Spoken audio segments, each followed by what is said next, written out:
मैं तो हर जगह, अभी भी मैंने जयपुर में भी मैंने बोला कि हिंदू अपने एरिया में और अपने घर के बाहर सुअर का दांत लगाना स्टार्ट करें और ये टुकड़े टुकड़े गैंग वालों को और ये पत्थरबाजों को अपनी गली और चौराहे में घुसने देना बंद करें। सुअर का दांत क्यों आप स्पेसिफिक कह रहे हैं? बस बोल दिया।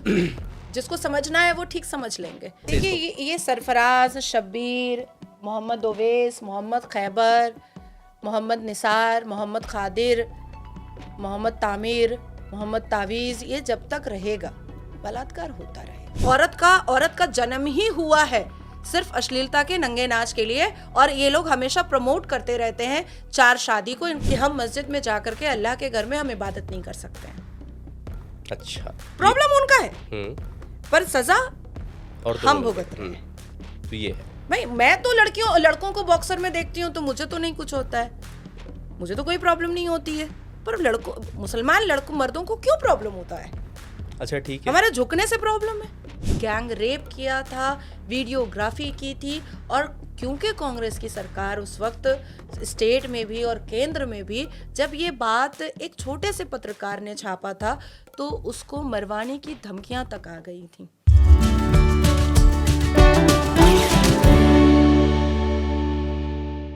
नमस्कार, मैं हूं अंकित मिश्रा। आप देख रहे हैं स्टेट पर हिंदी का पॉडकास्ट।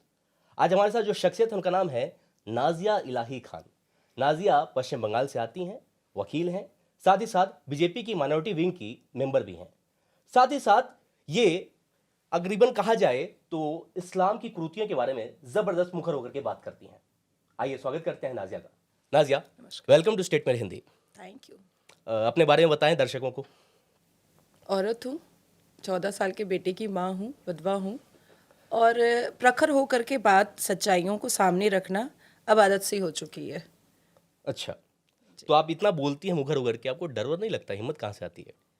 नहीं, हिम्मत तो अम्मा ने ही दे दिया था, जब जन्म दिया था तभी उसी वक्त दे दिया था कि सच बोलने में कभी भी भय नहीं होना चाहिए। और भारत में रहते हुए और संवैधानिक देश में रहते हुए अगर हम खामोश रह गए तो फिर तो हमें पाकिस्तान जाकर रहना चाहिए, तालिबान जाकर रहना चाहिए, ईरान जाकर रहना चाहिए। ये सो कॉल्ड संवैधानिक देश है या सच में संवैधानिक देश है? नहीं, तो ये बताइए कि आपके ऊपर तो कभी हमले भी होंगे, हाँ हाँ, बहुत हमले हुए हैं। तो फिर आपको डर नहीं लगता नहीं, डरूं कि क्यों? भाई थोड़ा थम जाते हैं, थोड़ा सा सब्र कर लेते हैं, थोड़ा सा नहीं बोलते हैं, क्योंकि हो सकता है कभी आपके ऊपर भी सरतम से जुदा हो जाए? नहीं नहीं, अभी तो हालिया में मेरी 11 सितंबर को लिंचिंग कोर्ट के परिसर में हो रही थी। क्या वाकया था ये? कावड़ यात्रा को के नेम प्लेट को मैंने योगी जी को समर्थन दिया था। अच्छा, और मैंने अपना जो स्टेटमेंट दिया था वो उत्तर प्रदेश में दिया था, लेकिन एफआईआर मेरे ऊपर और लिंचिंग मेरी बंगाल में हुई। अच्छा, मैं अपने स्टेटमेंट अबू धाबी में देती हूँ, एफआईआर और लिंचिंग का इंतज़ाम बंगाल में होता है। मैं उत्तर प्रदेश में बोलती हूँ, एफआईआर और लिंचिंग का इंतज़ाम बंगाल में होता मतलब है। कहने का अर्थ ये है कि आप बोलती हैं किसी और स्टेट में एफआईआर होती है, किसी और स्टेट में, और वो स्टेट होता है पश्चिम बीजेपी बंगाल। शासित राज्य से इतर। बिल्कुल, क्योंकि पश्चिम बंगाल को 2021 में ही ममता बनर्जी के लाडले मंत्री फरहाद हकीम साहब ने द डॉन पाकिस्तानी न्यूज़पेपर को कहा था कि ये मिनी पाकिस्तान है।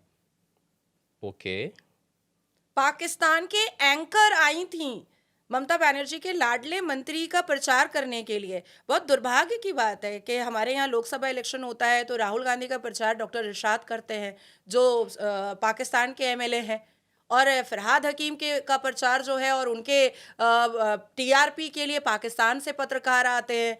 हमने पाकिस्तान को अपना दुश्मन समझ के रखा है। पीओके हम लेना चाहते हैं, अखंड भारत बनाने का सपना करना चाहते हैं, पीओके में भगवा झंडा लगाना चाहते हैं, और ये लोग दोस्ती निभा रहे हैं। अखंड भारत का सपना किसका है? हम क्यों, आपका नहीं है? नहीं नहीं, किसका है? अखंड भारत का मतलब क्या है? जो नेहरू के सत्ता की लालच में जो कट गया, जो छूट गया, उसको दोबारा लेकर के आना, ये अखंड भारत का तो सपना प्रत्येक नागरिक का होना चाहिए जो भारत की मिट्टी से प्यार करता है। अच्छा, अक्साई चीन की बात कर रही हैं आप और पीओके की बात कर रही हैं जी। बाकी और अफगानिस्तान? नहीं, मेरा बस चले तो मैं तो 26 का मैंने एक डेटा बनाया है कि वो मुस्लिम कंट्री को मैं पूरा हिंदुत्व बनवा दूं, लेकिन एक साथ तो सब कुछ नहीं हो सकता ना। 26 या 56? 56 नहीं, 26। 26 का एक डेटा है मेरा। अच्छा ठीक है, साल 2020 की बात करते हैं जिसमें आपके ऊपर एक एफआईआर हुई थी जी जी। कलकत्ता में ही।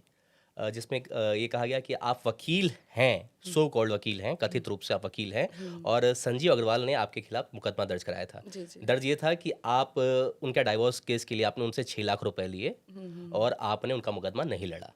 तब जाकर के उन्होंने आपकी एफआईआर की और आपके खिलाफ पुलिस ने जब जांच की तो पाया कि आप तो वकील हैं ही नहीं, और बीजेपी ने भी आपके समर्थन में कोई चीज़ ऐसी बात नहीं कही, इवन उन्होंने किनारा ही कर लिया।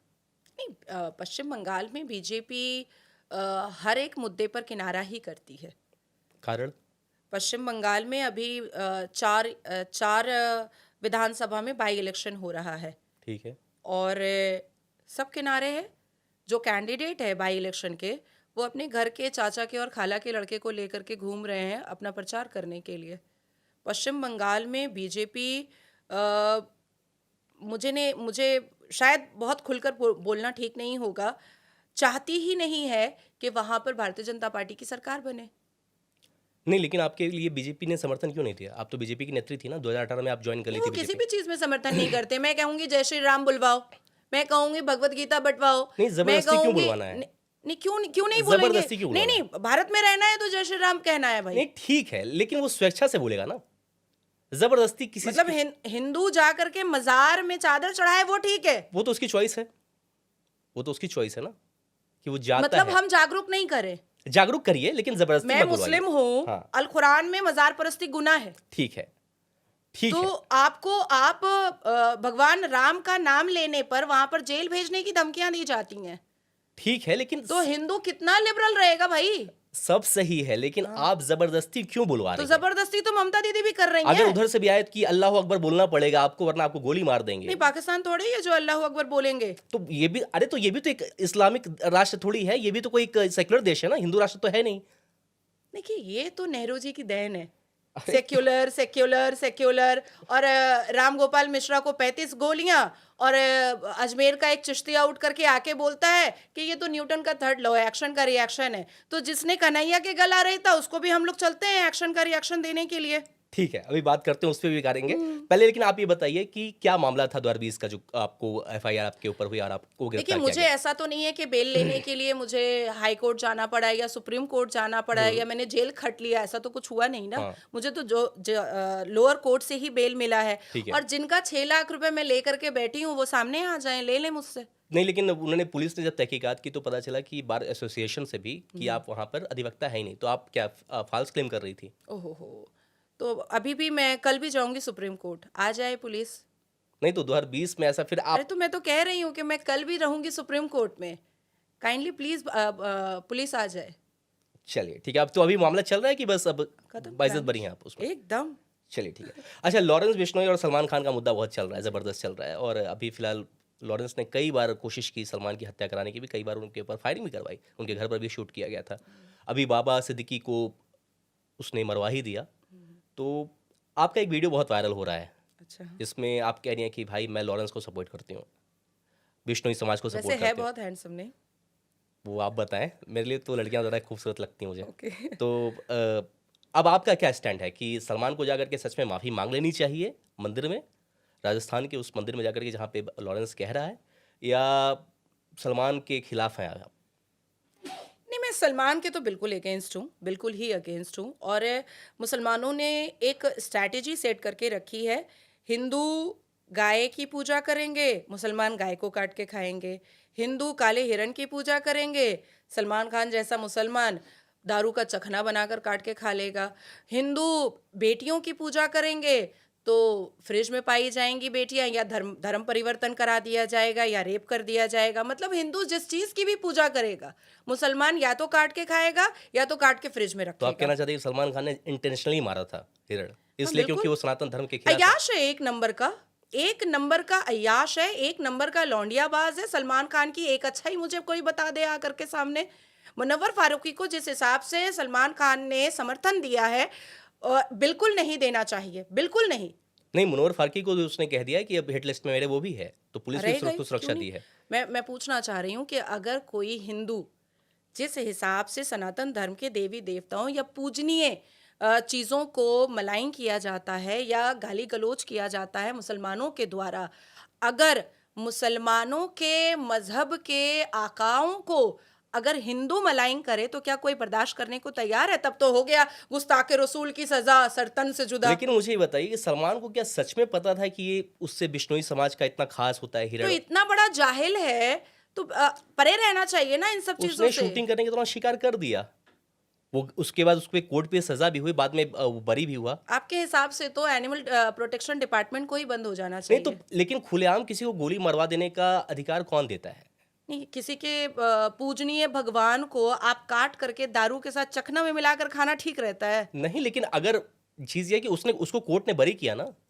झूठ बोल करके वो तो कह रहा है कि वो तो मारा ही नहीं है। हाँ, तो कोर्ट ने आखिर बरी किया, तो उसके बाद सजा देने वाले हम कौन होते हैं? नहीं, बात तो आपने बिल्कुल सही है, सही कही है। फिर कन्हैया को सजा देने वाला कौन था? मुसलमान। तो अब वो भी तो जेल में है। कमलेश को सजा देने वाला कौन था? मुसलमान। कमलेश तिवारी लखनऊ की बात कर रहे हैं आप। हाँ। ठीक है, वो भी गलत है, वो जेल में अभी भी है। नहीं, देखिए, अपने भगवान के लिए अगर कोई पहली बार आवाज उठा रहा है तो पता नहीं इतनी मिर्ची क्यों लग रही है लोगों को। नहीं नहीं, बिल्कुल सपोर्ट करने का कारण क्या है मुझे पहली जानना है। बार लॉरेन बिश्नोई नाम का एक व्यक्ति आवाज उठा रहा है, वो अपने भगवान के लिए। और क्या कह रहा है भाई?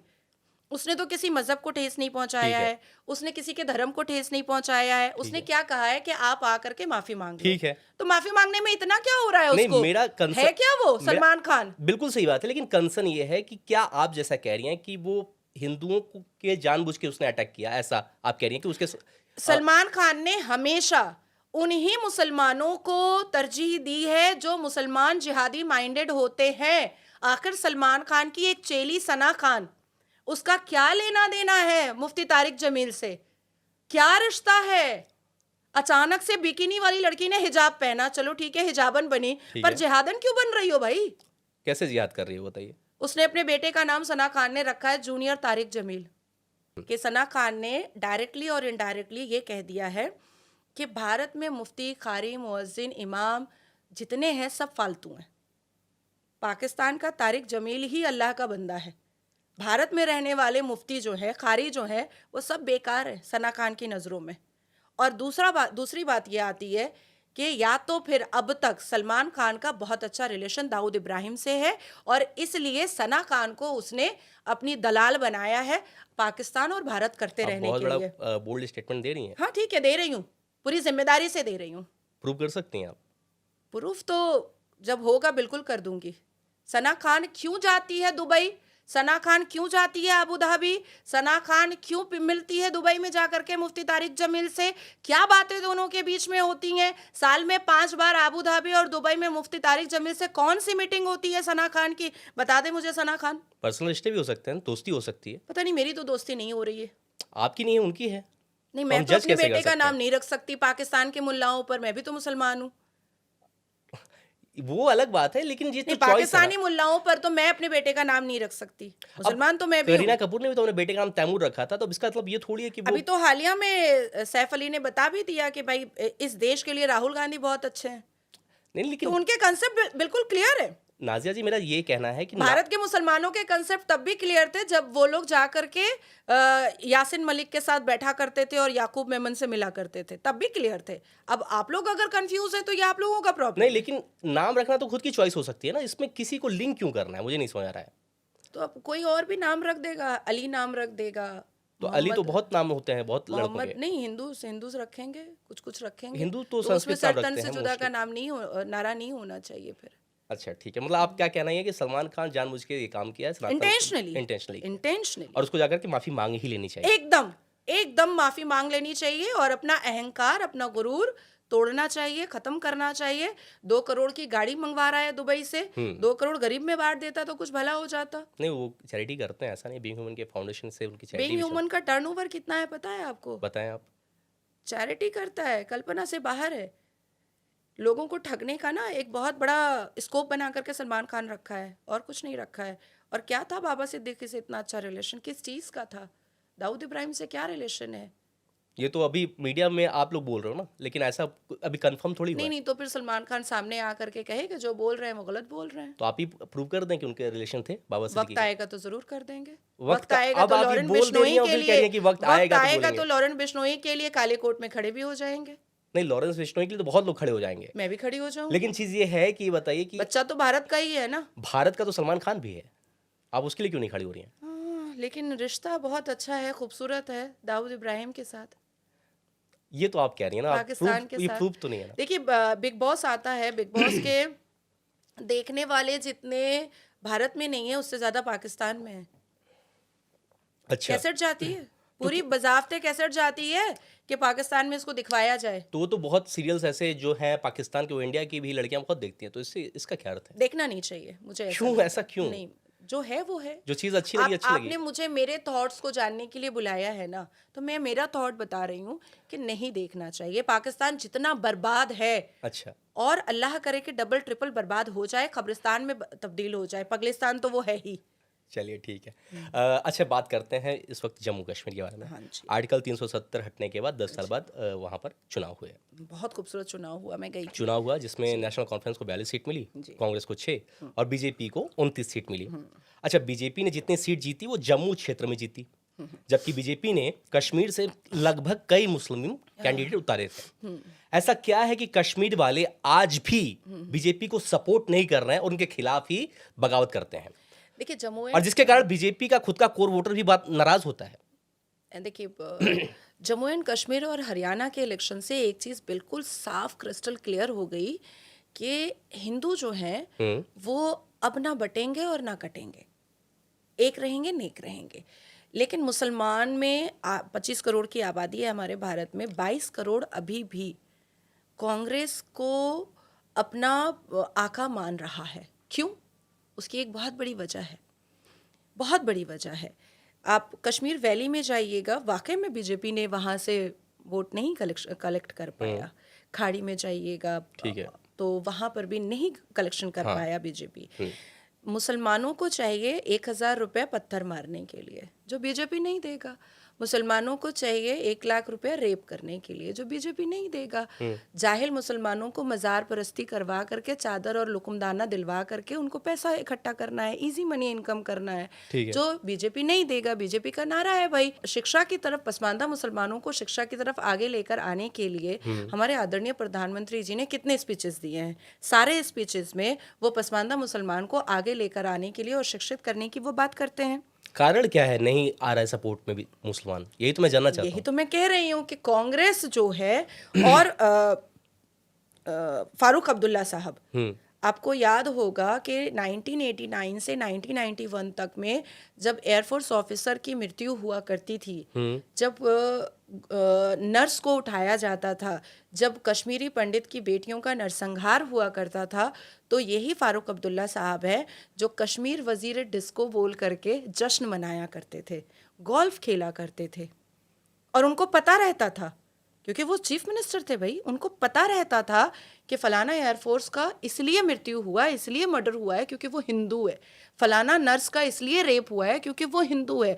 फलाना कश्मीर की बेटियों का इसलिए रेप हो रहा है, गैंग रेप, क्योंकि वो हिंदू है। तो मुसलमानों को प्रिविलेज किस चीज़ का चाहिए? वो जितने भी गुनाह करें, जितने भी अश्लीलता के नंगे नाच करें, उनको कोई कुछ रोको मत, टोको मत। इसलिए इनको कांग्रेस बहुत पसंद है।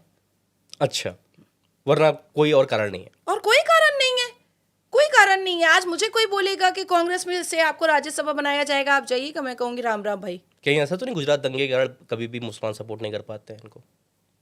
तो फिर गोधरा के बारे में भी बात कर लेते हैं, जिसमें लाखों मर गए ट्रेन में जल करके। नहीं, लेकिन ये तो हमेशा स्टेट फिर करते हैं कि तो गुजरात उन दंगा। संतों और महंतों के बारे में भी बात करते हैं जिनको मुलायम सिंह यादव ने गोलियां चलवाई थी हेलीकॉप्टर से, राम मंदिर के लिए वो बहुत प्रदर्शन कर रहे थे। तो ऐसे तो बहुत सारी बातें कर सकते हैं। नहीं, लेकिन उनका तो यही कहता है कि भाई मेरे आपको नहीं लगता है कि मुसलमान मर्द आंखों से बलात्कार करता है? कभी चलिए मुस्लिम मोहल्ला, साड़ी में नहीं जाऊंगी मैं, थोड़े वेस्टर्न कपड़े में जाऊंगी, प्रैक्टिकल आपको क्यों आपका मानना दिखाऊंगी। है कि साड़ी पे नहीं बलात्कार करते आंखों से? नहीं, वो करना तो हिजाब हिजाब वाली मतलब- लड़की को भी देख करके वो उसका दिल मचल जाता है। हमारे मुसलमान पुरुषों में तो इतनी अच्छी क्वालिटी है कि 6 साल की बच्ची में भी औरत ढूंढ लेते हैं। अच्छा ठीक है, चलिए बात करते जाकिर नायक ने अभी कहा है, नहीं पूरा सुन लीजिए, अभी जाकिर नायक ने कहा है कि 20 मिनट में अगर औरत सज धज कर सामने बैठी है और मर्द का 20 मिनट में दिल में हलचल ना मचा, तो उस मर्द को सीधा डॉक्टर के पास जाना चाहिए। अब आप बताइए कि आपके दिल में हलचल मचा कि नहीं? ये तो वही बताएंगे जिनके मचा। तो अब बताइए कितनी अश्लीलता वाली बात कही है उन्होंने। कोई भी एक अच्छा स्वभाव का मर्द या कोई भी एक अच्छे परिवार का मर्द क्या ऐसी बातें कर सकता है? ठीक है। आपका एक बयान है जिसमें आप कहते हैं कि मुस्लिम लड़कों को बात करने की तहज़ीब और तमीज़ नहीं होती है। जी। ऐसा क्या हुआ आपके साथ जो आपने ऐसे राय बना ली? एक फेक आईडी बनाई है इंस्टाग्राम पे हम्म। और उसमें बहुत अच्छी अच्छी तस्वीरें हॉट चिक वाली डालिए। ठीक है। उसके बाद देखिए मुसलमान लड़के आपको कैसे कमेंट्स करते हैं। तो ठीक है, वो तो फिर सोशल हो गया ना। आप तो सामने की बात कर रहे थे। प्रैक्टिकल भी उनको आप बिल्कुल तहजीब जहाँ नहीं है तक बात मुझे याद करने है की। कि आप एक टीवी डिबेट पे थी और आपके साथ किसी ने काउंटर करने की कोशिश की। आपने कहा मुझे पता है कि आप लोगों को तमीज़ नहीं होती, मुसलमान लोगों को बिल्कुल बात करने की तमीज़ नहीं होती है। हाँ, नहीं थी। तो ऐसा आपने क्यों बोला? वो तो आप क्योंकि सामने वाले इस्लामिक स्कॉलर ने कहा, ए सुन सुन सुन। अब आप मुझे बताएं कि एक औरत से ऐसे बात की जाती है? आप काउंटर करें ना। आप अगर मैं आपसे सवाल कर रही हूँ, जवाब नहीं है, आप लड़िए झगड़िए। ए सुन सुन करके कौन बात करता है? कौन बात करता है?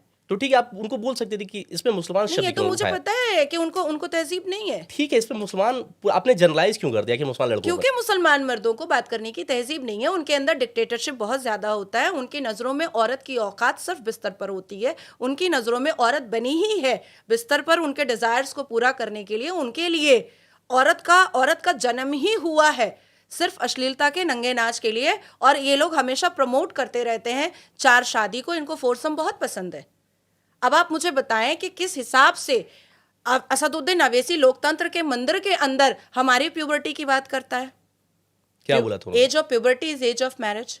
अभी हालिया में सर्वोच्च न्यायपालिका में बात उठी थी ना कि 13 साल की बच्ची की शादी 40 साल 50 साल से नहीं होगी। उसके बाद हमें मान्यता दिया जा रहा था कि हमारा छोटे उम्र में शादी नहीं होगी। तो असदुद्दीन अवैसी चिल्लाए, नहीं नहीं नहीं, इस्लाम में age of puberty is age of marriage. अरे अवैसी, अब तुम हमारा सलवार क्यों देख रहे हो भाई? लेकिन वो वकालत ही उन्हीं की करते हैं, तो फिर किसकी बात आवाज उठाएंगे वो? तो वो औरत की प्यूबर्टी की बात करेंगे? नहीं, मतलब बेशरम है असदुद्दीन अवैसी भाई। एक मर्द औरत की प्यूबर्टी की बात कैसे कर सकता है? चलिए, एक सवाल बहुत लोगों के मन में आता है कि मुसलमान के लिए देश बड़ा है या धर्म, यानी संविधान बड़ा है या इस्लाम? आपका क्या राय है? मेरे लिए तो मेरा भारत।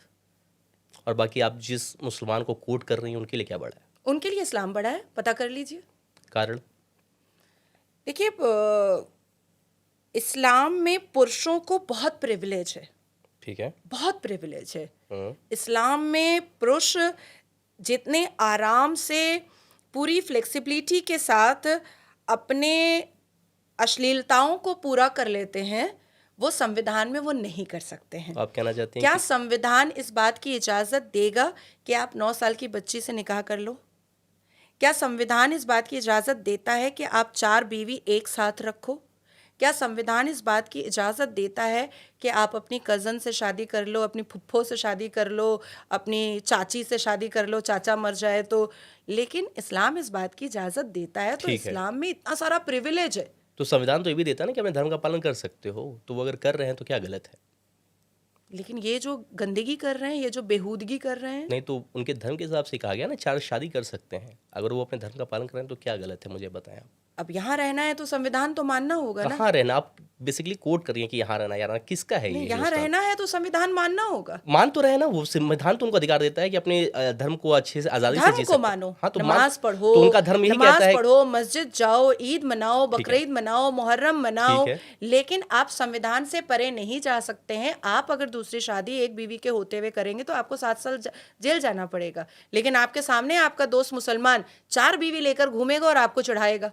नहीं, तो अगर ठीक है, लेकिन वो अपने धर्म के हिसाब से तो चल रहा है। मुझे नहीं संविधान के हिसाब से नहीं चल रहा है ना। नहीं, संविधान ही तो कहता है ना कि अपने धर्म को 4 शादी करो, ये संविधान कह रहा है। बिल्कुल नहीं, वो उनका शरिया कहता है।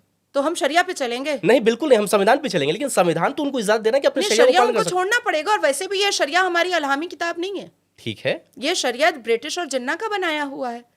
अच्छा, इसका मतलब कोई इस्लाम से कोई ताल्लुक नहीं? बिल्कुल नहीं। शरिया का कोई मुझे दे दे रेफरेंस। अच्छा, ठीक है, ऐसा है। अच्छा, बताइए, क्या ये बताइए, मुसलमानों में जातियाँ होती हैं? और अगर बिल्कुल हैं तो कौन कौन सी होती हैं? और क्या इनमें भी छुआछूत होता है, जैसे दलितों में कहा जाता है कि हिंदुओं में होता है? और क्या ऐसा अगर नहीं है और सब एक ही है, मुसलमान एक ही होता है? प्लीज़ इसको एक बार थोड़ा सा जस्टिफाई करें और बताएं लोगों को, क्योंकि बहुत लोग को लगता है कि यार मुसलमान इज ओनली वर्ड जिसमें मुस्लिम मुस्लिम मुस्लिम होता है, उसमें कोई भी जाति या छुआछूत या भेदभाव नहीं होता है। नहीं, हमारे मुसलमानों में 72 फिरका होता है और 58 कास्ट होता है। कितना कास्ट? 58 कास्ट। ओके। और 72 फिरका है हमारे में। और 2021 में, हाँ 2021 में सुप्रीम कोर्ट के बाहर डी गेट पर मैंने बयान दिया था इस बारे में कि हमारे तब जाति जनगणना की बात आई भी नहीं थी, राहुल गांधी ने बोला भी नहीं था। तभी मैंने कहा था कि मुझे ऐसा लगता है कि हमारे मुसलमानों का एक कास्ट सेंसस होना चाहिए, क्योंकि ये जो हर एक इलेक्शन में जो हवाबाजी मारते हैं महमूद मदनी साहब और अरशद मदनी साहब और अवैसी, हम 25 करोड़ हैं, हम 25 करोड़ हैं, ये जो हवाबाजी मारते हैं, इसमें पता होना चाहिए कि कौन कितने करोड़ का मालिक है। ओके, ठीक है, ठीक है। अब जैसे शिया, हाँ, शिया का डेड बॉडी सुन्नी के कब्रिस्तान में नहीं जा सकता है। ठीक है, मैं सुन्नी हूँ, ठीक है, तो मैं जब मरूंगी तो मेरी डेड बॉडी देवबंदी के कब्रिस्तान में नहीं जा सकती, सुन्नी के ही कब्रिस्तान में जाएगी। अच्छा, मस्जिद भी अलग अलग होती है? मस्जिद अलग होती है, इमामबाड़े अलग होते हैं, मज़ार अलग होते हैं, देवबंदियों के मज़ार अलग होते हैं, शियाओं के इमामबाड़े अलग होते हैं, सुन्नियों के मज़ार अलग होते हैं। आप में तो फिर भी इतना लिहाज है कि डोम मरे या ब्राह्मण मरे, जाएगा वही शमशान घाट पे, हाँ, है ना। हमारे में तो इतनी बड़ी मुसीबत है कि मान लीजिए अगर मैं ईरान में मर गई, मेरा रूह निकल गया ईरान में, तो ईरान वाला अपने खर्चे पे मुझे भेजेगा यहाँ भारत में कि भाई ये तो सुन्नी है, इसको यहाँ दफनाओ। मैं ईरान में कैसे दफना दूं? नहीं, ईरान में भी तो सुन्नी होंगे। क्यों? लेकिन वहां पर बहुत मतलब, क्योंकि मैं भारतीय हूँ और भारत में रह रही हूँ, एक तो मैं शिया नहीं हूँ, नहीं तो ईरान में जो सबसे बड़े जो सहाफी हैं और सबसे बड़े जो कारी हैं वही नमाज पढ़वाते हैं जनाजे की, और वो शिया है, तो वो तो मेरे जनाजे की नमाज भी नहीं पढ़ाएंगे, वो तो कहेंगे ये सुन्नी है, मैं कैसे इसके जनाजे की नमाज पढ़ाऊं? तो वहां पे कोई भी सुन्नी नहीं है?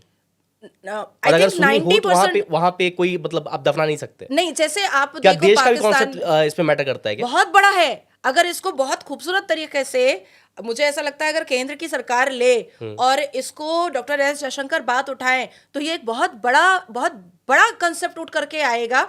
अब देश जैसे देखिए पाकिस्तान में आप लोगों को लगता है कि भाई 99% मुस्लिम्स है वहां पर, लेकिन कभी कभी सुनिएगा कि एक मस्जिद में बम फट गया, ये आती है खबर, ठीक है, तो वो वहाबी की मस्जिद होती है, वो शिया की मस्जिद होती है, वो देवबंदी की मस्जिद होती है, वो बरेलवी की मस्जिद होती है। आपस में ही लड़ रहे, मर रहे हैं। ये आपस में लड़ते हैं, जब तक इनको कोई दूसरे धर्म वाला मिलता है तब तक उसको काटते मारते और रेप करते हैं। जब इनको वो खत्म कर देते हैं तो फिर ये आपस में फिरके के नाम पर लड़ते मरते हैं। अब आती हूँ मैं कास्ट पर। सॉरी, ये जो 58 कास्ट है, नहीं, ये जो 58 कास्ट है, इसमें जैसे मैं पठान हूँ, ठीक है, खान परिवार से हूँ, तो मेरे परिवार के लड़के की शादी जुलाहे में नहीं होगी, अंसारी में नहीं होगी, या कुरैश में नहीं होगी, या आगा खानी में नहीं होगी, या जमादार में नहीं होगी, मतलब मैं अपर कास्ट में आ जा रही हूँ। ठीक है, तो ये प्रॉब्लम है हमारे में, तो मतलब कुछ ज्यादा ही छुआछूत है। शादी लेकिन बहन से कर सकते हैं? शादी तो बहन से कर सकते हैं, पुप्पो से कर सकते हैं। अच्छा, ठीक है, भैया और सैया वाला पूरा सिस्टम है। अच्छा, ठीक है। और किसी से प्यार हो गया तो, किसी दूसरे कास्ट वाले से, तो जायज है क्या फिर? नहीं, हमारे में तो बिल्कुल नहीं है। तो फिर कैसे? मतलब हमारे में ये प्रिविलेज भी मर्दों को है, मर्द चाहे तो वो हिंदू, क्रिश्चियन, यहूदी, नहीं, मैं मुसलमान जातिया में बात कर रहा हूँ। जैसे आपने कहा कि आप पठान है, आपका जमादार में नहीं हो सकता शादी, तो क्या अगर प्यार हो गया पठान की लड़की को किसी जमादार की, या जमादार की लड़की, वो भी लड़का अगर प्यार कर लेगा तो फिर तो कर सकता है, लड़की अगर प्यार कर लेगी तो नहीं कर सकती है। अच्छा, ठीक है। अब इसी पे मैं सवाल पूछता हूँ कि मुसलमान के जो मौलाना हैं वो कहते हैं कि इस्लाम में महिलाओं को बहुत हक दिया जाता है और सबसे ज़्यादा हक इसी धर्म में दिया जाता है, बाकी किसी और धर्म में नहीं दिया जाता है। आपको क्या लगता है कि मुसलमान जो है, मुस्लिम कौम में लड़कियों को क्या इतनी आज़ादी है क्या? और अगर आप बुर्का नहीं पहनती हैं तो क्या आप मुसलमान नहीं कहलाती हैं? देखिए, सबसे पहले तो ये समझना पड़ेगा कि हिजाब is not an essential part of Islam. अब बहुत सारे मौलाना जो है ना, वो एक झूठ का चूरन देते हैं, ठीक है, कि हिजाब जो है वो अल कुरान से आया है, ठीक है। अल कुरान के सूरे अल नूर में जिल्बाब का जिक्र है, और जिल्बाब इज़ एन अरबिक वर्ड और उसका अर्थ निकलता है लूजर आउटफिट।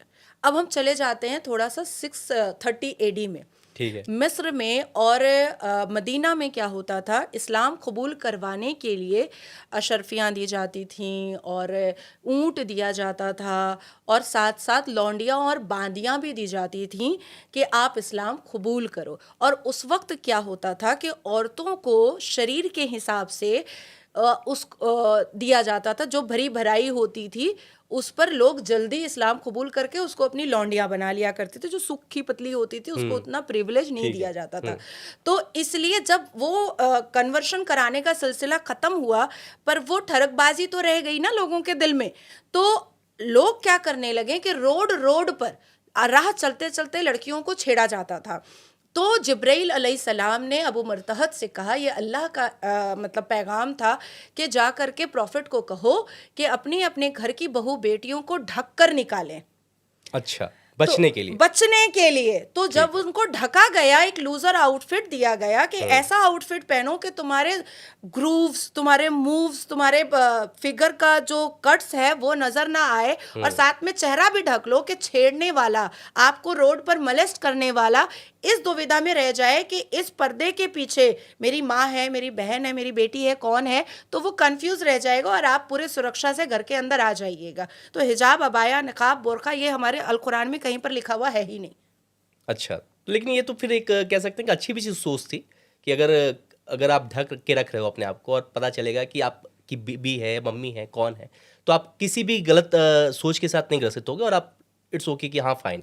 भाई प्रॉब्लम आपकी आंखों का है, आप अपनी आंखें फोड़ लीजिए, हमें क्यों हिजाब पहनाने के पीछे पड़ा हुआ है? नहीं, हिजाब नहीं, लेकिन उस वक्त की बात कर रहे नहीं थे। देखिए, उस वक्त की जिस दौर की आप बात करें, उस हाँ, दौर उस में दौर में ठीक उस था। दौर में तो वो ठीक ही था। उस दौर में ठीक था, जैसे उस दौर में 12-12 शादियां होती थी, क्योंकि शेल्टर देना होता था। अच्छा, 12 शादी।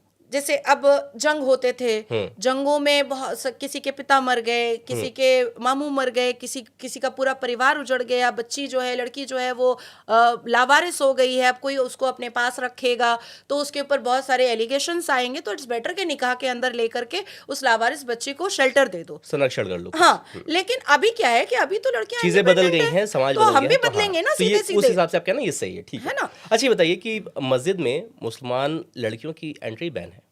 हालांकि अब जब हम नहीं, मिस्र तो क्या के, वो अल्लाह की इबादत नहीं कर सकती क्या मस्जिद नहीं जाके? मैं वही बता रही हूँ, जब मिस्र की अगर हम बात करें, या हम तुर्किस्तान की बात करें, या हम अपने कश्मीर की बात कर लें, तो और एक ज़माना भी था जब मस्जिद में औरतें भी जाया करती थी और मर्दों के साथ एक सफ में खड़े होकर के तहलीमा बांधा करती थी। ठीक है।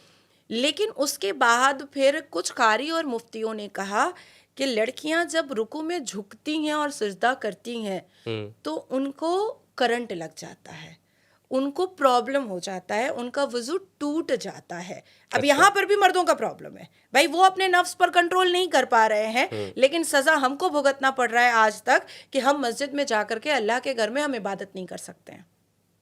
अच्छा, प्रॉब्लम उनका है, पर सजा और तो हम भुगत रहे हैं। तो ये है। भाई मैं तो लड़कों को बॉक्सर में देखती हूँ तो मुझे तो नहीं कुछ होता है, मुझे तो कोई प्रॉब्लम नहीं होती है, पर मुसलमान मर्दों को क्यों प्रॉब्लम होता है? अच्छा, ठीक है। हमारे झुकने से प्रॉब्लम है, हम नमाज में तहलीमा बांध रहे हैं उससे प्रॉब्लम है, हम नमाज में रुकू में जा रहे हैं उससे प्रॉब्लम है, हम नमाज में अत्तहियात कर रहे हैं उससे प्रॉब्लम है। भाई तुम क्या हो? तुम जीते जागते अश्लील का मतलब एक रोबोट हो क्या? दिमाग में एक ही चीजें घूमती रहती हैं क्या? सामने वाली औरत नमाज पढ़ रही है और आपके दिमाग में कुछ और चल रहा है। इसलिए मैं कहती हूँ कि मुसलमान मर्द में 80% ऐसे हैं जो आंख से बलात्कार करते हैं। अच्छा, ठीक है। कहा जाता है कि मुस्लिम मर्द जो कि अल्लाह के इस्लाम को मानता है और वो मरता है। ये क्या कंसेप्ट है अल्लाह का इस्लाम और मुल्ला का इस्लाम? हाँ, थोड़ा सा प्लीज इश्यू क्लियर करते हैं, लेकिन पहले सवाल पे आते हैं कि वो अगर इस्लाम को मानता है और थ्रोट चलता है अपने इस्लाम के पद्धति से ही, तो उसको मरने के बाद 72 हुरें मिलती हैं। तो लेकिन उन औरतों का क्या जो मर जाती हैं, उनको क्या जन्नत नसीब नहीं होती? उनको उनके लिए क्या व्यवस्था की गई है जन्नत में? आई विश ब्रैड पिट मिले। I wish. देखिए, सबसे पहले ये समझना पड़ेगा कि हमारे अलहामी किताब अल कुरान के 30 पारों में किसी भी वर्सेस में, किसी भी आयत में, किसी भी सूरा में, किसी भी चैप्टर में, अरबा में, निस्फ में, सलासा में, खत्मुल कुरान में कहीं पर भी 72 वर्जिन हूर का कोई जिक्र नहीं है। ओके, तो फिर ये शब्द कहाँ से आया? ये एक फैब्रिकेट स्टोरी है। ठीक है। क्योंकि अब मुस्लिम मर्दों का ना आप एक फ्रेंड ग्रुप बनाइए, आप उससे प्रोडक्टिव बात करेंगे, वो आपका दोस्त नहीं बनेगा। एक दिन 2 दिन मिलेगा कि भाई टीवी एंकर है, चलो एक सेल्फी ले लिया, मेरा रीच बढ़ जाएगा। ठीक है। आप उससे साइंस की बात करो, उसको इंटरेस्ट नहीं आएगा। आप उससे इतिहास की बात करो, उसको इंटरेस्ट नहीं आएगा। आप उससे सभ्यता और सिविलाइजेशन की बात करो, उसको इंटरेस्ट नहीं आएगा। लेकिन आप उससे आप सनी लियोनी की बात करो, उसको इंटरेस्ट आएगा। आप मल्लिका शेरावत की मर्डर मूवी की बात करो, उसको इंटरेस्ट आएगा।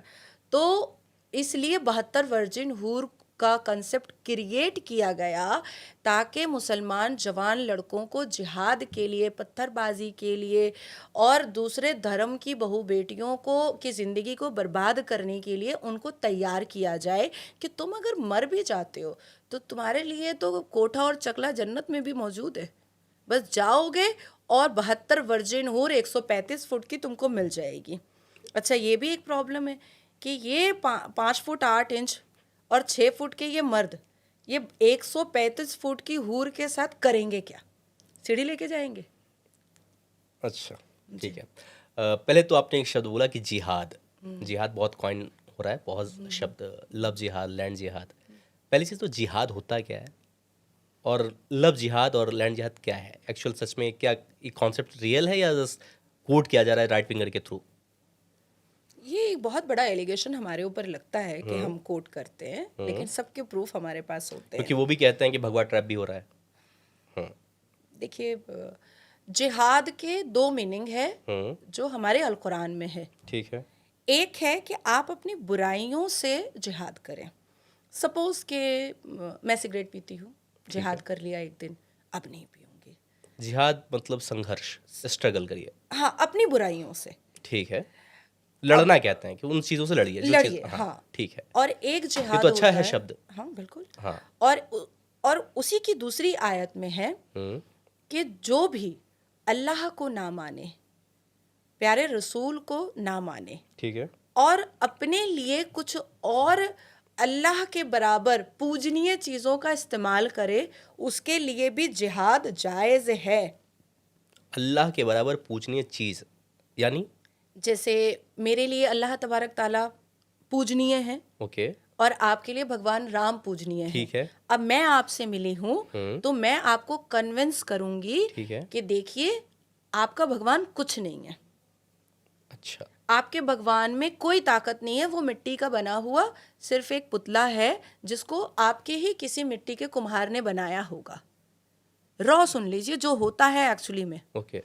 और मैं बोलूँगी कि अल्लाह का करिश्मा इतना बुलंद है कि आपको अल्लाह पर यकीन ला करके ला इलाहा इल्लल्लाह मुहम्मदुर रसूलुल्लाह पढ़ लेना चाहिए। अशहदु अन ला इलाहा इल्लल्लाह व अशहदु अन्ना मुहम्मदन अब्दुहु व रसूलुहु आपको पढ़ करके कलमा शरीक हो जाना चाहिए और आपको इस्लाम में आ जाना चाहिए, क्योंकि ये मिट्टी का पुतला आपके लिए क्या ही कर सकता है। ठीक है। अब आपने नहीं माना, ठीक। नहीं माना, ठीक। तो फिर अब हम आपको कुछ चीज़ों का लालच देंगे। ठीक है। पैसे ले लो, लड़की ले लो, औरत ले लो, गोरी ले लो, पतली ले लो, लंबी ले लो, चौड़ी ले लो। अब आप उससे भी नहीं माने, नहीं भैया हम तो भगवान राम ही बोलेंगे, हम तो जय श्री राम ही बोलेंगे, तब हम आपका गला काटना जायज़ है। अच्छा। आपको टॉर्चर मौत देना जायज़ है। ओके। तो 2 तरीके का जिहाद है। अब तो जो मौत देना है उसे जिहाद कहेंगे? नहीं, दोनों को जिहाद कहेंगे। नहीं, एक तो अपनी बुराइयों से लड़ना जिहाद है, हाँ, और एक दूसरे व्यक्ति को मार देना अगर वो ये आपकी भी बात जिहाद ना, है। तो ये भी जिहाद है। ये भी जिहाद है। अब तो जैसे अब लव जिहाद क्या है? लव जिहाद, जैसे देखिए अभी 1 महीना पहले तेहरान की एक इस्लामिक स्कॉलर ने कहा कि अगर आप किसी दूसरे धर्म की लड़कियों का अगर आप रेप कर रहे हो, this is also a part of जिहाद। ओके।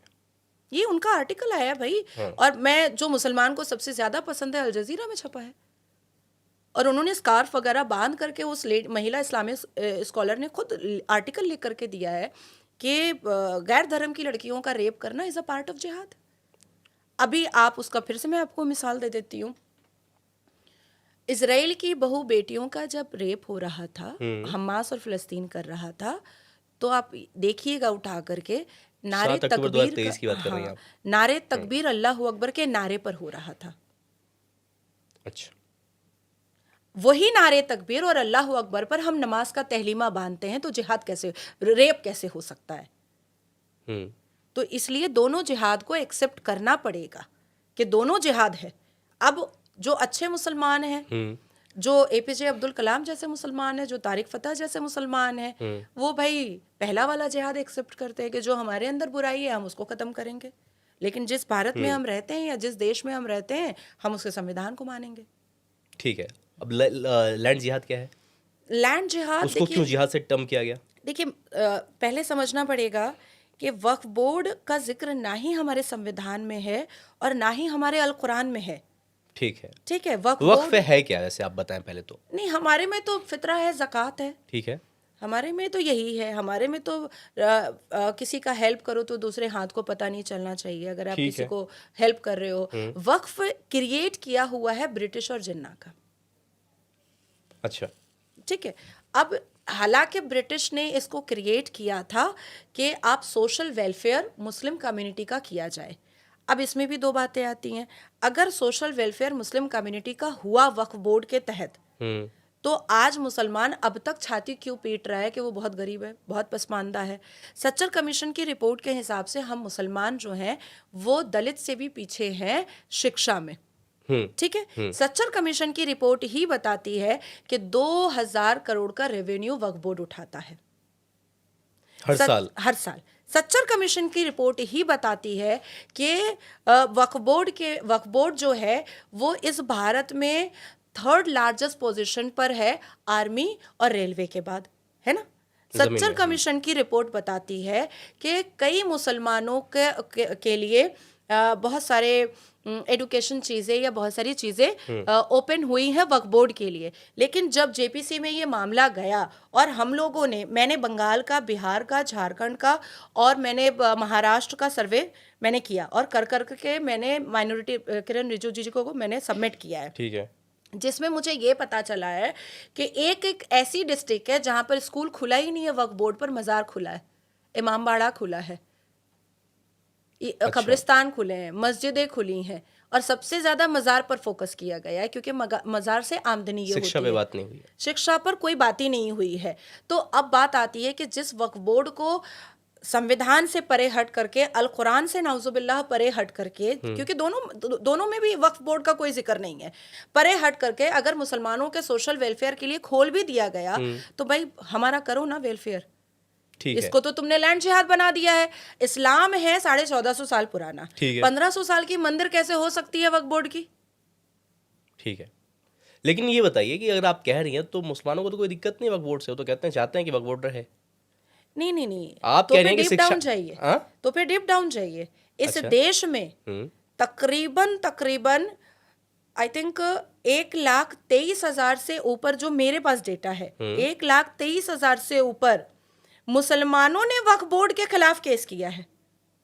अच्छा, तो अभी तक ये खत्म क्यों नहीं हुआ?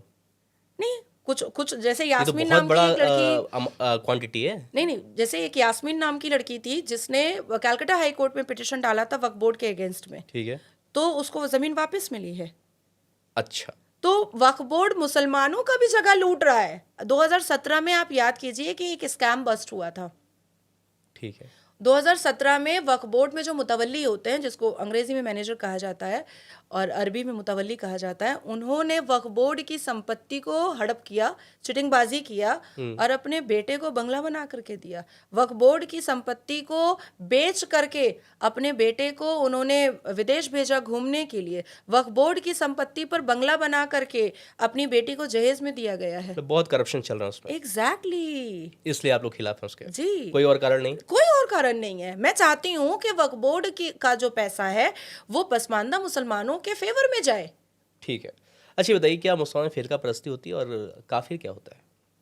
काफिर आप हैं। कैसे? हम तो अल्लाह के बंदे, हम तो जन्नत जाएंगे। अरे ठीक है। आप तो जहन्नुम की आग में जलेंगे। तो नहीं, क्या मुसलमान भी फिरका परस्ती करते हैं तो फिर वो भी काफिर हुए? देखिए, कुरान के हिसाब से तो फिरका परस्ती है ही नहीं। ठीक है। और हज़रत जिब्राइल अलैहिस्सलाम ने शब की रात को आकर के प्रॉफिट मोहम्मद सल्लल्लाहु अलैहि वसल्लम बे पीस अपॉन हिम उनको कहा था कि ये पैगाम दो सारे उम्मतों को, सारे अशरफुल मखलूक़ात को, कि तुम्हारा सिर्फ एक किताब है, वो है अल कुरान। ठीक है।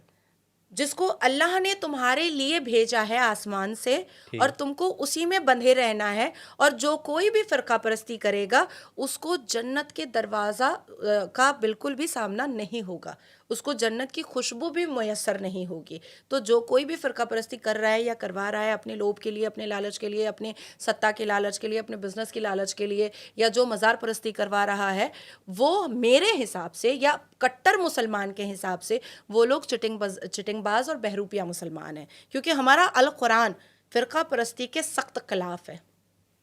अच्छा, ठीक है, मतलब मैं काफिर हूँ क्योंकि मैं बुत परस्ती करता हूँ। हाँ, क्योंकि आप पिगन है ना, पीगन?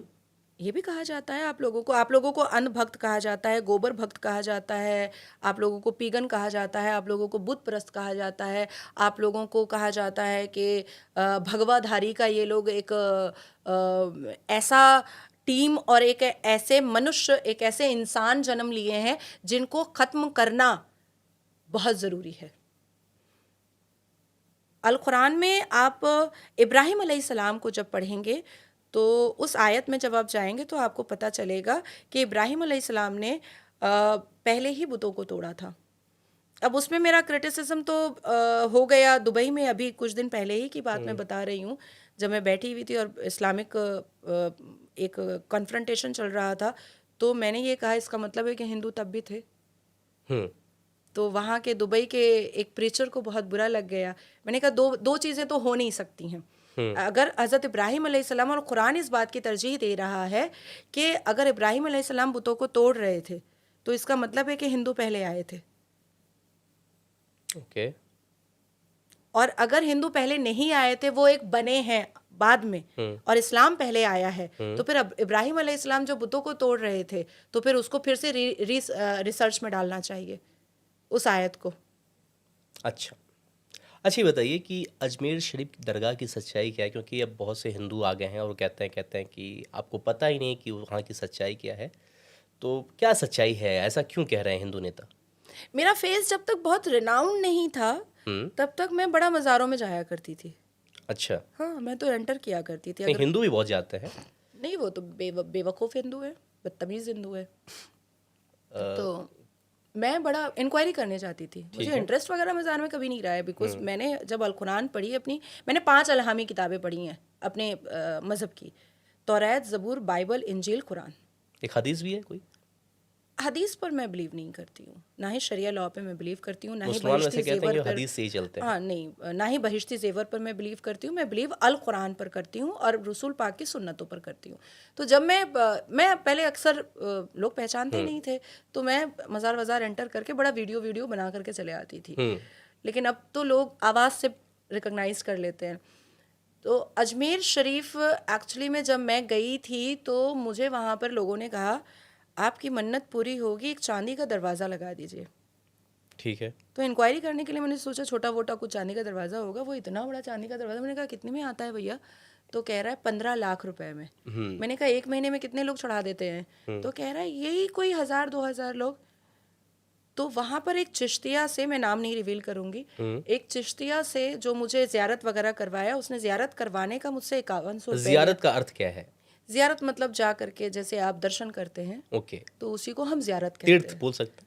नहीं, वो तीर्थ नहीं हुआ, ज़ियारत जैसे। हज, हज जो है वो तीर्थ है। हाँ, हज, हाँ। हाँ, ठीक है। तो उसने मेरे को ज़ियारत करवाने का 5100 रुपये लिया, एक अच्छा। चादर चढ़ाने का उसने 11,000 रुपया लिया, और वो नान खताई का उसने शायद 251 ना कुछ रुपए लिया। मैंने सोचा सिर्फ मुझसे इसने बैठे बैठे ऑलमोस्ट 20-25 हज़ार रुपये कमा लिया। मैंने कहा कितने लोग आ जाते हैं दिन भर में? तो कह रहा है यही कोई 50-60 लोग। अब आप सोचिए कि उसके पास रेंज रोवर है, क्या वो टैक्स पे करता है? नहीं पे करता है, नहीं करता। क्योंकि वो क्या टैक्स पे करेगा। अब आती है बात कि इस बात में कोई दो राय नहीं है कि अजमेर के अंदर बहुत अश्लीलता होती है, ठीक है। इस बात में कोई दो राय नहीं है। जो भीड़ होती है वो तो महिलाओं के शरीर के साथ जो खिलवाड़ होता है भीड़ में, वो तो होता है, क्योंकि हर किसी की आर्थिक व्यवस्था ऐसी नहीं होती है कि वो वीआईपी दर्शन कराने के लिए चिश्तिया परिवार को 5,000 रुपये दे। क्योंकि मुझे अपने शरीर में किसी को सटवाना नहीं था तो मैंने 5,000 रुपये दे दिया। लेकिन सबकी तो ये इतनी मजबूत अवस्था नहीं होती है ना। तो मैंने जो अपनी आंखों से देखा है, इसके अलावा 1992 अजमेर कांड किसको नहीं याद है? बताएं आप। अजमेर में छोटी छोटी बच्चियों का, चिश्तिया परिवार के ये अश्लील लोग जो आंख में सुरमा लगाते हैं, हरा कुर्ता पहनते हैं और जालीदार टोपी पहनते हैं, इन लोगों ने छोटी छोटी बच्चियों का न्यूड फोटोशूट किया था, गैंग रेप किया था, वीडियोग्राफी की थी। और क्योंकि कांग्रेस की सरकार उस वक्त स्टेट में भी और केंद्र में भी, जब ये बात एक छोटे से पत्रकार ने छापा था तो उसको मरवाने की धमकियां तक आ गई थी कि जो हो रहा है होने दो, तुमको इसको निकालना ही नहीं है। पर उस पत्रकार को मैं मानती हूँ और सल्यूट करती हूँ कि उसने वो अपना आर्टिकल छापता रहा और तब जाकर के एक इतना बड़ा मुद्दा हुआ कि सर्वोच्च न्यायपालिका ने उस पर सुओ मोटो एक्शन लिया। और आज भी ये बेहुदे बदतमीज चिश्तिया परिवार के 4 लड़के आज भी तिहाड़ जेल में हैं। अच्छा, इसलिए आप चाहते हैं कि कोई भी वहाँ पे ना जाए। हाँ, मैं तो स्पेशली कहती, एक तो देखिए हमारे इस्लाम के हिसाब से भी और कुरान के हिसाब से भी मज़ार परस्ती इज़ एन अनपैर्डनेबल सिन। फिर लोग क्यों जा रहे हैं? आमदनी हो रही है अंधभक्त नहीं बना करके। आमदनी हो रही है उनकी ना, लेकिन जो जा रहे हैं उनका क्या? देखिए, अगर आप किसी को बचपन से कन्विंस करेंगे ये अच्छा है ये बुरा है, जैसे देखिए हमें बचपन में क्या सिखाया जाता था, अगर कोई हिंदू मर गया है तो फी नारे जहन्नम पढ़ो, और अगर कोई मुसलमान बलात्कारी भी मरा है तो इन्ना लिल्लाहि व इन्ना इलैहि राजिऊन पढ़ो। अब इसका मतलब तो आपको नहीं समझ में आया होगा। अगर आप मरते हैं तो आपकी बॉडी देख करके मैं बोलूँगी चल जा जहन्नम में। ओके। और अगर कोई बलात्कारी मुसलमान मर्द मरा है या कोई भी बुरी औरत, खराब औरत या कोई भी व्यक्ति अगर मुसलमान मर रहा है लेकिन उसका बहुत क्रिमिनल रिकॉर्ड है या उसके अखलाक अच्छे नहीं थे, उससे लोग परेशान होते थे, लेकिन फिर भी हम बाउंड है कि हम पढ़ेंगे इन्ना लिल्लाहि व इन्ना इलैहि राजिऊन, अल्लाह इसके गुनाहों को माफ़ करे। अच्छा, तो मतलब 2 तरीके हैं, हमारे लिए अलग, आपके लिए अलग। एग्जैक्टली। तो आप ये कहना चाह रही हैं। तो ठीक है। ये पार्शियलिटी गलत है जिसको भारत में नहीं चलने देना चाहिए। अगर भारत में कहा गया है कि भारत संविधान से चलेगा तो इट्स बेटर कि संविधान से चले, हमें दूसरा तो ये पाकिस्तान चीज़ नहीं चाहिए। ये चीज़ बता कौन रहा है उन्हें? वो चीज़ शिक्षा दे कौन रहा है? देखिए, इसके लिए भी आपको 2 चीज़ें सुननी पड़ेंगी। एक, आज तक कभी भी किसी भी मुफ्ती मुल्लाओं ने औरत के पक्ष में, मुसलमान औरत के पक्ष में अपने खुतबे में, अपने प्रीच में कभी नहीं बात किया। हालांकि हमारे अल कुरान में बीबी खदीजा रजी अल्लाह ताला अन्हा के बारे में बात है कि वो बहुत एम्पावर वुमन थी। हमारे अल कुरान में बीबी सफ़िया का बहुत बड़ा जिक्र है। हमारे अल कुरान में बीबी मरियम के ऊपर तो पूरी आयत ही नाजिल हो चुकी, पूरा एक सूरा नाजिल हो चुका। हमारे अल कुरान में बीबी ज़ैनब अगर ना होती तो जंगे बदर हम ना जीतते। तो इतनी पावरफुल महिलाओं का जिक्र अल कुरान में है, इसीलिए इन्होंने शरिया की बात स्टार्ट की है और अल कुरान की बातों को इन्होंने दबा दिया है ताकि औरत को पावर देने का जिक्र जो है वो इनको ना करना पड़े। अब हमारे अल कुरान की पहली आयत क्या है? इकरा। इकरा का मतलब क्या है? पढ़ो। और प्रॉफिट मोहम्मद ने क्या कहा कि पढ़ना है, एक एग्जाम्पल दिया कि चीन तक चले जाओ। लेकिन क्या शिक्षा के बारे में बात होती है? नहीं होती है। अब आती है ओरिजिनल बात, क्यों नहीं होती है अल कुरान मदरसा की? में क्या होता है? मैं इसको पहले क्लियर कर दूं, क्यों नहीं अल कुरान का जिक्र ये लोग करते हैं? तो फिर इनके जो स्लीपर सेल जो बना रहे हैं ये भारत के अंदर, जाहिलों की और ठरके आजमों की जो फौज बन रही है वो नहीं बनेगी। फिर अवैसी जिंदाबाद कौन बोलेगा? हम जैसे लोग जाके तो नहीं बोलेंगे। एक लड़का जो इंजीनियर है, डॉक्टर है, जज है, बैरिस्टर है, वो अवैसी जिंदाबाद बोलेगा? नहीं, समर्थन करने वाले बहुत लोगों के हैं, समर्थन करेगा। समर्थन करना इज अ डिफरेंट थिंग, हाँ, और झंडा लेकर के औरंगजेब के नारे लगाना इज अ डिफरेंट थिंग। एक शिक्षित व्यक्ति कभी भी झंडा लेकर के अवेसी के साथ पाकिस्तान का नारा जिंदाबाद नहीं लगा सकता है। क्या रिश्ता है हिंदुस्तान के मुसलमानों का फिलिस्तीन से? वही चोली दामन का रिश्ता है, जैसे हसन नसरुल्लाह का रिश्ता है जम्मू कश्मीर के मुसलमानों के साथ। जैसे उसकी हत्या के बाद जम्मू कश्मीर में मातम भी मनाया गया, प्रदर्शन भी हुए। अब आप सोचिए ना, वही रिश्ता है जो यासीन मलिक का था हमारे पूर्व प्रधानमंत्री मनमोहन सिंह के साथ। अच्छा, वही रिश्ता है जो राहुल गांधी जी का है बाबर के साथ। बाबर के साथ पूरा परिवार, गांधी परिवार जाता है बाबर के कब्रिस्तान में अलहमदो शरीफ पढ़ने के लिए, फूल चढ़ाने के लिए। राहुल गांधी तो जनेऊधारी ब्राह्मण है। कहाँ से? वो कहते हैं। कहाँ से? वो कहते हैं खुद। नहीं, अपने दादा से अपने अब्बा से, अपनी अम्मा से, कहाँ से? आप बताएं, वो तो ये कहते हैं। नहीं, दादा तो उसके मुस्लिम थे, पारसी थे, हम्म तो इसलिए उनके पिता भी मुस्लिम पारसी हुए। हम्म अम्मा उनकी क्रिश्चियन है, तो वो हुए कहाँ से? मेरा तो भाई अम्मा अब्बा पूरा परिवार कुल खानदान मेरा मुसलमान है, तो मैं मुसलमान हूँ भाई। लेकिन वो कैसे हिंदू हैं वो मुझे बता दें सिर्फ। चलिए ठीक है। बात करते हैं उत्तर प्रदेश की। उत्तर प्रदेश में सूबे के सीएम योगी आदित्यनाथ जी, अ, उनका एक नारा बहुत फेमस हो रहा है, बटेंगे तो कटेंगे। किससे बांटा जा रहा है और कौन काटेगा? वही काटेगा जिसने कन्हैया को काटा था, वही वही करेगा जिसने अभी गोपाल मिश्रा, राम गोपाल मिश्रा के छाती पर गोलियां चलाई। वही काटेगा जो मुझे अलीपुर में आया था काटने के लिए। अच्छा, हम बात करते हैं बहराइच हिंसा पे। आपने एक बयान दिया था कि राम गोपाल मिश्रा की मौत इसलिए की जाती है कि वो हरा झंडा उठाकर भगवा झंडा लहराता है और मुसलमान उसको छाती में 35 गोलियां दागता है, उसके नेल्स को प्लास से उखाड़ता है और उसके नाक के अंदर नंगी वायर डालकर करंट देता है। उत्तर प्रदेश पुलिस यानी बहराइच पुलिस कहती है कि ये फॉल्स क्लेम है, ये जो कर रहे हैं वो फॉल्स है। आप ऐसे स्टेटमेंट देती हैं, कहीं आप ऐसा नहीं है समाज में आप सद्भाव को बिगाड़ रही? पुलिस के केस डायरी और पुलिस की चार्जशीट पर तो हम जैसे वकीलों की निगाह हमेशा पुलिस ने रहती है। एग्जैक्टली लिखा है कि मिसलीडिंग स्टोरी है ये। नहीं, बिल्कुल नहीं। पोस्टमार्टम रिपोर्ट में साफ है कि उसको करंट दिया गया है, उसके नेल्स प्लास से उखाड़े गए हैं। फिर नुपुर शर्मा क्यों माफ़ी मांगती हैं, जाकर के बयान देती हैं एक रैली में, फिर उसके बाद उनको माफ़ी मांगना पड़ता है? आप भी वैसे ही सेम बात करती हैं।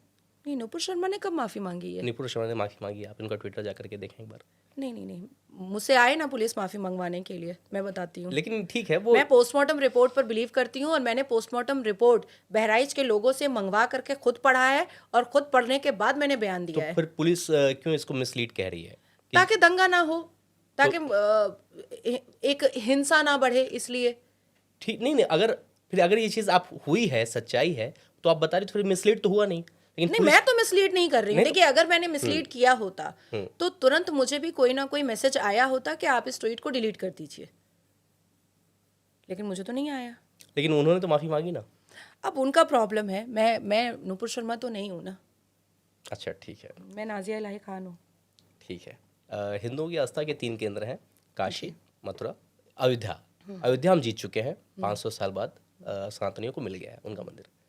काशी और मथुरा में अब केस चल रहा है। और लेकिन क्या आपको नहीं लगता कि हिंदुओं के आस्था के 3 केंद्र मुसलमान को पीछे हट जाना चाहिए, उनको दे देना चाहिए? क्या वो लड़ना चाहिए, या कि नहीं हम लड़ेंगे, कानूनी रूप से लड़ेंगे, या नहीं हम रहते हैं यहाँ पे और हमारे साथ सद्भाव से हिंदू भी रहते हैं, हम भी रहते हैं सद्भाव से, चलो दे देते हैं? मुझे पता है, हंसी आती है हम्म कि अब तक भारत के हिंदुओं को मुसलमानों से इतनी अपेक्षाएं होती कैसे हैं। मज़हब और मज़हब के नाम पर भारत का बंटवारा हो गया, पाकिस्तान बना दिया गया। उसके बाद 1971 में सियालकोट जब पाकिस्तान में जुड़ने वाला था, तो कई नेताओं ने कहा हिंदुओं को कि सैलाब की तरह वोट करना, नहीं तो सियालकोट पाकिस्तान में जुड़ जाएगा। हिंदू घर में पड़े रहे, मुसलमानों ने सैलाब की तरह वोट किया। और किस लिए वोट किया? भारत के लोगों ने किया है। किस लिए वोट किया? कि सियालकोट पाकिस्तान में जुड़ जाए, जुड़ जाए। आज भी भारत के मुसलमान जिन्ना का शरिया लॉ अपने सर पर रख करके घूम रहे हैं। आज भी भारत के मुसलमान देवबंद किसका बनाया हुआ है? जिस देव की आप पूजा करते हो उसको बंद करने के लिए जिन्ना का यह इन्वेंट किया हुआ है। आप वो लोग जो न्यायपालिका होते हुए भी all India Muslim personal law board चला रहे हैं, भारत के हिंदू ये अपेक्षा रख रहे हैं कि वो उनकी धार्मिक जगह उनको दे देगा। ये अपेक्षाएं आती कहाँ से है? तो एक लिमिट होता है एक्सपेक्टेशन रखने का, नहीं मतलब एक लिमिट होता है। सद्भाव के नाम पे तो दे ही सकते हैं, आपका क्या लगता है? अगर सद्भाव के नाम पर दे सकते थे तो इतने हमारे महंत को छातियों पे गोली ना खानी पड़ती। अच्छा ठीक है, तो आपका क्या मतलब है, नहीं देगा, वो लड़ाई लड़ेगा? चैलेंज रख लीजिए। ठीक है। अच्छा, उत्तराखंड में यूसीसी लागू हो चुका है, जो कि सबको समानता का अधिकार देता है। लेकिन यूसीसी लागू होने के बाद रुद्रप्रयाग में, चमोली में गांव में बोर्ड लगाया गया है जिसमें कहा गया है कि मुसलमान यहाँ से छोड़ के भाग जाओ। अब यहाँ पर क्या वहाँ के हिंदू गलत नहीं है? देश में समानता का अधिकार जब हम दे रहे हैं, उत्तराखंड में यहाँ पर बात कर रहे हैं, तो मुसलमान को भगाने का बात तो गलत लगता है ना मुझे। आप क्या? सनातन धर्म के पक्ष में बात करने के लिए जब नाजिया को जलाने के लिए मुसलमान आ सकते हैं, तब किसी ने नहीं बोला कि ये गलत कर रहा है मुसलमान, नहीं नहीं, किसी को जलाना वो भी गलत है ना। है। जब मुस्लिम परिवार, मुस्लिम घरों के अंदर 6 साल और 9 साल की बच्ची का निकाह करवा दिया जाता है, तब कोई बाहर निकल करके नहीं बोलता है कि मुसलमान गलत है। जब इमाम रिजवान उत्तर प्रदेश में मस्जिद के अंदर एक 10 साल की मुसलमान बेटी का बलात्कार करते हैं, तब कोई नहीं निकल के बोलता है कि मुसलमान गलत है। बहुतों ने नहीं बोला। जब क्यों नहीं बहुतों ने नहीं बोला, आपका क्या बोलना है? नहीं, मैं तो चाहती हूँ कि जो गलत है उसको सामने आकर के गलत बोलो। ठीक मैं है। बोलती हूँ बाबा राम रहीम को परोल नहीं देना चाहिए, क्यों निकलता है वो बाहर, मैं बोलती हूँ। अब आपकी सरकार है हरियाणा में, आप पूछिए। नहीं, मैं तो बोल रही हूँ, मैं देखिए अभी अभी मैं आपको आपकी कैमरा के सरकार सामने बोल रही हूँ। हरियाणा में सरकार है, आप जाकर के कहिए, विद्रोह नहीं करिए। नहीं, मैं अभी अभी मैंने बात उठा दी ना, हम्म बात तो उठा दी, ये तो जाएगा ऑन एयर, हम्म तो ये तो सभी सुनेंगे ना कि नाजिया ने ये बात बोला है, ठीक है। आप तो मैं तो बोल रही हूँ। पार्टी फोरम में बात करिए इस विषय पर भी। हाँ, मुझे जहाँ देखिए, मेरी नज़र में बलात्कारी कोई भी हो, हम्म उसको किसी भी तरीके से कोई परोल या रेमिशन ग्राउंड नहीं मिलना चाहिए। बलात्कारी की सज़ा सिर्फ फांसी होनी चाहिए, 2 टुकड़े में काट दो बीच चौराहे पर खड़ा करके। लेकिन ये बताइए कि यूसीसी पे जो उत्तराखंड में चल रहा है ये, जैसे मुसलमान घर छोड़ दो, जमीन देखिए, छोड़ मैं दो। तो कहती हूँ कि हिंदू अपने घर के सामने सुअर का दांत गाड़ना अब स्टार्ट कर दे, क्योंकि ये टुकड़े टुकड़े गैंग जो है ना, ये भारत की सभ्यता को 70% तो विनाश कर चुके कौन हैं। टुकड़े टुकड़े गैंग है? यही जमायतुल उलमाए हिंद जिहादियों के लिए अपनी तिजोरी खोलता है और मस्त सर्वोच्च न्यायपालिका में बड़े बड़े वकील खड़ा करता है, जो बॉम्ब ब्लास्ट करते हैं उनके लिए, जो रेप करते हैं उनके लिए, जो पत्थरबाजी करते हैं उनके लिए। तो ऐसी संस्थाएं, मुस्लिम संस्थाएं जो जिहादियों का समर्थन करती हैं, जो जिहादियों के बेल को करवाने के लिए अपनी तिजोरियां खोलती हैं, तो इसका मतलब है कि वो भारत का बुरा चाहती हैं। आज हमारे नज़रों के सामने पंजाब को खालिस्तान बनाने की जोर दी जा रही है और केरला को पीएफआई कैप्चर करके उसको मुस्लिम राज बनाने का कोशिश कर रहा है। आज हमारी आंखों के सामने पश्चिम बंगाल के लिए फरहाद हकीम बोलता है कि वो मिनी पाकिस्तान है, और तब इस पर चर्चा नहीं हो रही है। 2 गांव ने बोल दिया कि मुसलमानों यहाँ से निकल जाओ, तो बड़ी चर्चा हो रही है। ठीक है, कहीं की चर्चा नहीं हुई एक यहाँ। पूरी राज्य को मिनी पाकिस्तान घोषित कर दिया गया है, इस पर चर्चा नहीं करने को हो रहा है। आप तो कर रही हैं ना, सवाल भी होना आप तो चाहिए। कर रही हैं। सवाल तो मैं भी भी कर रहा हूँ कि अगर यूसीसी लागू हुआ है उत्तराखंड में, तो फिर इस पर नहीं, तो एकदम सही हुआ है। मैं तो हर जगह, अभी भी मैंने जयपुर में भी मैंने बोला कि हिंदू अपने एरिया में और अपने घर के बाहर सुअर का दांत लगाना स्टार्ट करें, और ये टुकड़े टुकड़े गैंग वालों को और ये पत्थरबाजों को अपनी गली और चौराहे में घुसने देना बंद करें। सुअर का दांत क्यों आप स्पेसिफिक कह रही हैं? बस बोल दिया। जिसको समझना है वो ठीक समझ लेंगे, और जिसको ये वर्ड निकाल करके, जिनको वायरल करके एफआईआर करवाना होगा, वो भी करवा देंगे। अच्छा, ठीक है। कल एक खबर आई थी जिसमें आपके लखनऊ के चिनट थाने में मोहित पांडे नाम के शख्स की कस्टोडियल डेथ हो गई। अच्छा। गिरफ्तार किया गया था, पुलिस वालों ने गिरफ्तार किया, और उस पर अब आरोप है अब पुलिस वालों पर कि उन्होंने ही उसको मारपीट किया जिससे उसकी मौत हो गई, कोर्ट ले जाने से पहले। साथ ही मुसलमानों को भी टारगेट किया जा रहा है यूपी में, उनके घर को तोड़ दिया जा रहा है, पुलिस उन पर ज़बरदस्ती नकेल कसने की कोशिश कर रही है। देखिए, घर कोई किसी का ऐसे ही बेवजह तोड़ ही नहीं सकता है। निर्माण अवैध बनाएगा तो टूटेगा ही, उसको कौन रोक सकता है फिर। और मुसलमान इलीगल कंस्ट्रक्शन करने में और जगह जगह झुग्गी झोपड़ी बना करके रहने में और फैल करके उस जगह को कैप्चर करने में बहुत बहुत तेज़ है, बहुत तेज़ है। तभी तो 7 करोड़ मुसलमान से अब अभी 25 करोड़ मुसलमान हो गए। अब आपने जो पुलिस की बात कही है कि उसका डेथ हो गया, एकदम सही तरीके से इन्वेस्टिगेशन होना चाहिए पुलिस ऑफिसर के ऊपर। Law always take its own course. हम कभी कानून के बीच में ना आए हैं, ना आने की कोशिश करेंगे। लेकिन अब बात तो मुद्दा वो भी उठ जाता है, क्योंकि जब अखिलेश जी की सरकार थी तो वो ऐसे ऐसे जिहादियों और आतंकियों को बेल करवाते थे कि बेचारे इलाहाबाद हाई कोर्ट के जज को बोलना पड़ता था कि कल को इसको पद्म भूषण भी दे देंगे आप लोग।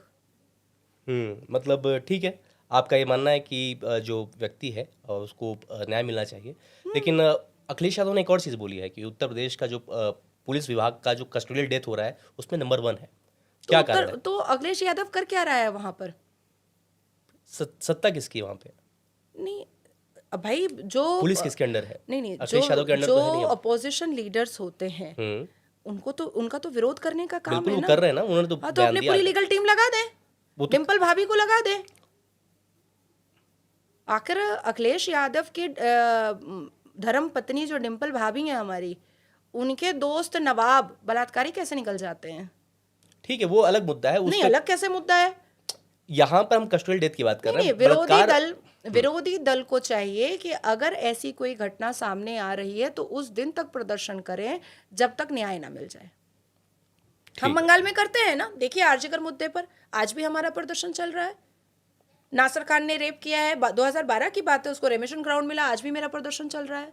बंगाल में जब आप लोग विधानसभा चुनाव टीएमसी जीत गई तो बहुत ही वहाँ के लोगों को असम तक भागना पड़ा था। आप लोग क्या कर रहे थे?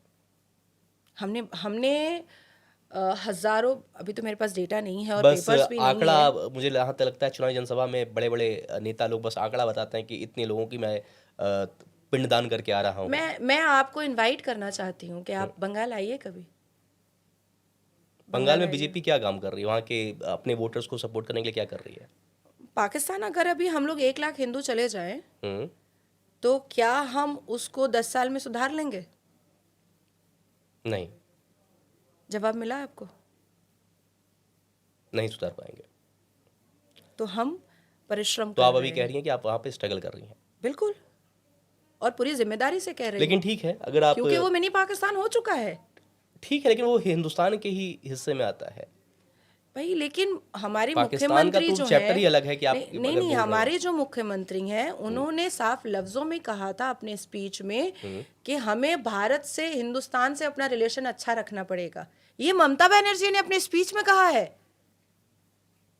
अच्छा, हाँ, उन्होंने बंगाली में कहा है, मैंने आपको ट्रांसलेट करके लेकिन ये बताया। बीजेपी ने क्या विश्वासघात नहीं किया वहाँ के बंगाल के अपने वोटर से? जब वो जा रहे थे चुनाव लड़ने के लिए तो वो दबा करके उन्होंने सपोर्ट में रहा। जैसे ही वो चुनाव हारे और वो भाग गए उल्टी गली लेकर के, और वहाँ के जो कि वोटर नहीं उनको नहीं, मरने देखिए, दिया, क्योंकि बंगाल में वायलेंस कल्चर बहुत चलता है वो आफ्टर। डेफिनेटली हाँ, डेफिनेटली, तो और लेकिन ये वायलेंस क्या कल्चर, बीजेपी बहुत जो कोर वोटर भी थे वो भी बहुत नाराज थे कि बीजेपी ने वहाँ पे मरता हुआ छोड़ दिया। एग्जैक्टली, मैं एक्सेप्ट करूंगी। और वायलेंस कल्चर ऐसा वैसा नहीं है, पूरा जिहादी और आतंकी टाइप का वायलेंस कल्चर है। क्योंकि होता क्या है, हम लोग तो इनसाइड द कोर्ट रूम भी रहते हैं और आउटसाइड द कोर्ट रूम भी रहते हैं।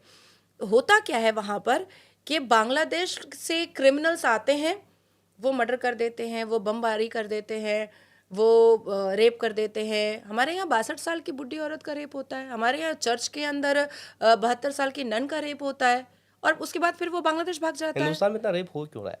क्या कारण है? क्या मानसिकता ही गंदी है लोगों की? आप बार बार हिंदुस्तान क्यों ला रहे हैं? मैं बंगाल की बात कर रही हूँ अभी। सद्दाम बंगाल भी सरदार, बंगाल भी हिंदुस्तान के अंदर नहीं नहीं नहीं, लेकिन ममता दीदी ने तो बोल दिया। उनके बोलने से नहीं होता ना। वो तो बांग्लादेश के स्टूडेंट को भी बुलवा रही थी कि आ जाइए, जिसको वहां पर शेख हसीना परेशान कर रही है, आप आ जाइए हमारे पश्चिम बंगाल में। तो इसलिए पश्चिम नहीं, बंगाल एक को मैं संभालने में बहुत तकलीफ हो रही है महिला हमें। होने के नाते मैं आपसे जानना चाहता हूँ कि क्या कारण है जिससे बलात्कार बहुत ज़्यादा हो रहा है? अभी आरसी कर में भी लेडी डॉक्टर के साथ हत्या और बलात्कार हुआ।